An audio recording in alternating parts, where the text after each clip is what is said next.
It didn't begin with a garage. That's the story everyone tells, but it's not where the power came from. The myth says a few brilliant outsiders tinkering in suburban homes accidentally created the modern world. But if that were true, Silicon Valley would have stayed small, a local curiosity, just another cluster of clever engineers. Instead, it became something far more dangerous, far more influential, something that quietly reshaped how money flows, how governments think, how billions of people live their daily lives. The real mystery isn't how Silicon Valley invented new technologies. It's how it took control of the system that decides which technologies and which ideas get to exist at all. To understand that, you have to rewind to a time before apps, before social media, before even personal computers. Back to a moment when the United States was locked in a silent, existential competition. The Cold War. The stakes were not likes or profits. They were survival. And in that world, innovation wasn't optional. It was weaponized. The land that would become Silicon Valley was not originally a tech hub. It was orchards, farmland, quiet California suburbs. What changed everything wasn't a startup. It was government money. Massive, targeted, strategic investment. Military agencies began pouring resources into research, not because they wanted better consumer products, but because they wanted dominance in radar, missiles, and communications. Universities became laboratories of national defense. Private companies became extensions of state power. And here's the first twist. This system didn't disappear when the Cold War cooled. It evolved. Instead of tanks and missiles, the focus shifted to computing and information, but the structure remained. Government-funded research created breakthroughs. Private companies commercialized them. And investors, this new aggressive class of capital allocators, stepped in to scale them at unimaginable speed. This is where the real engine of Silicon Valley begins to reveal itself. Venture capital. At first glance, venture capital looks simple. Investors fund risky startups in exchange for equity, hoping a few successes will pay for many failures. But underneath that simplicity lies a powerful logic. Venture capital doesn't just fund ideas, it selects them. It decides what problems are worth solving, what futures are worth building, and those decisions are not neutral, because venture capital operates on one rule above all else: exponential growth. And not steady progress, not long-term stability, explosive, market-dominating expansion. If a company can't become massive, globally massive, it's not worth funding. That one rule begins to shape everything. Entrepreneurs don't just build useful products. They build scalable systems. Engineers don't just solve technical problems. They solve problems that can capture entire markets. And over time, the ecosystem begins to favor a very specific type of innovation: fast, disruptive, monopolistic. Now, the Valley is no longer just a place. It's a machine. And machines don't stay contained. As the decades move forward, something strange starts to happen. The technologies being created are no longer just tools. They are platforms. Systems that other businesses, and eventually entire societies, begin to depend on. The personal computer turns into the operating system. The operating system turns into the internet browser. The browser turns into the search engine. The search engine turns into the gateway to information itself. Each step builds on the last. Each layer becomes harder to replace. And then comes the moment that changes everything. The internet goes mainstream. At first, it looks chaotic.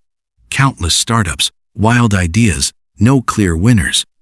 But underneath the chaos, the same venture capital logic is quietly filtering the field. Most companies collapse. A few survive.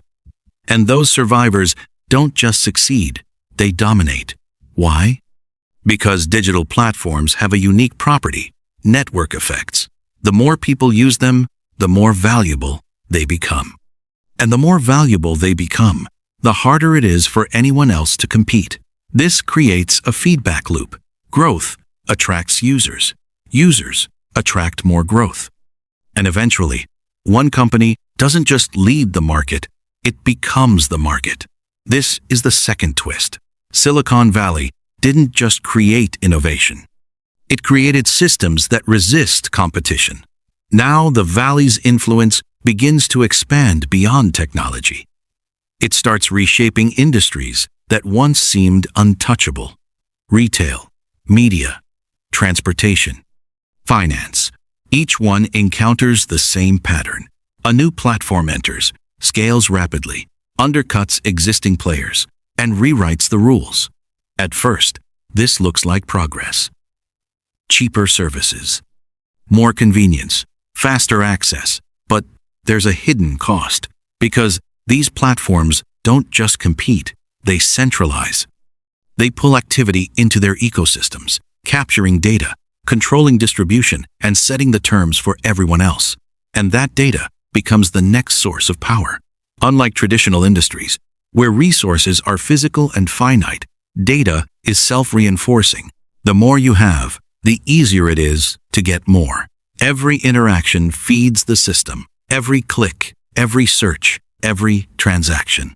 Suddenly, Silicon Valley companies are no longer just businesses. They are information empires, and information, as it turns out, is more powerful than oil. This leads to the breaking point. At some stage, the benefits of rapid innovation begin to collide with the consequences of concentrated power. Privacy concerns emerge. Market dominance becomes impossible to ignore.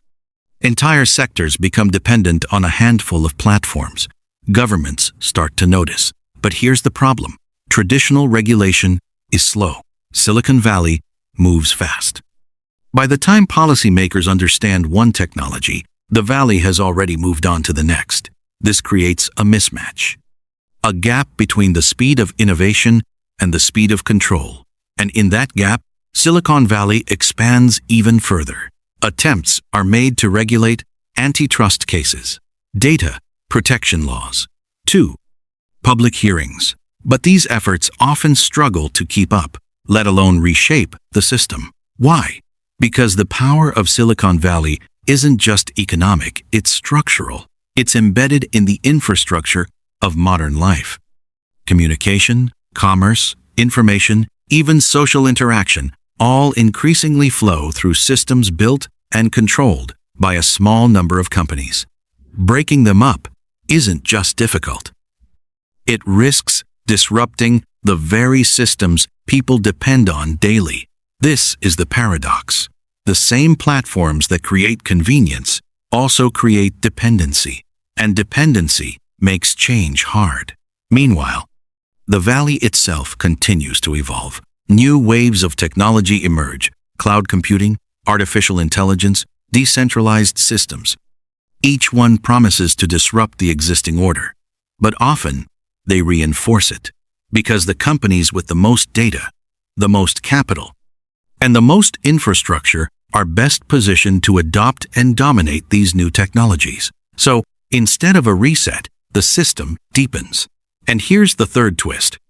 Silicon Valley doesn't just take over industries. It absorbs disruption itself. Even the threats to its power often become extensions of it. So, what happens next?